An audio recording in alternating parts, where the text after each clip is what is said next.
caractérisé en particulier les tableaux que nous avons vus de Hossein dans cette visite de ce musée montrent en effet l'aspect sacrificiel.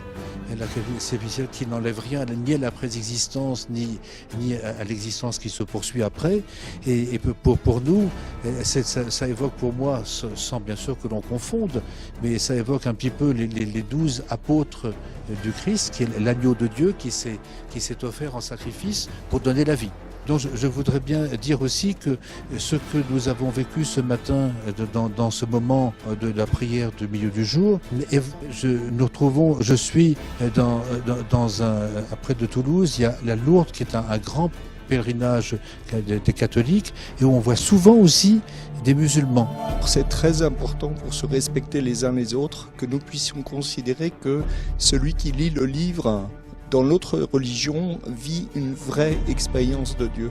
Et donc il faut regarder comment notre tradition avec l'ensemble des religieux parle de ces livres, puisque certains ont pu reconnaître dans les livres de l'autre des vraies paroles qui viennent de Dieu. C'est important aussi de bien comprendre les différences. Pour les chrétiens, le cœur de la parole de Dieu, c'est une personne, c'est le Christ. Pour les musulmans, le cœur de la parole de Dieu, c'est un livre, le Coran. Quand nous comprenons cela et que nous dialoguons ensemble, nous pouvons nous comprendre et vraiment découvrir que quand l'autre prie, il vit une vraie expérience de rencontre avec Dieu, même si elle est différente de la nôtre.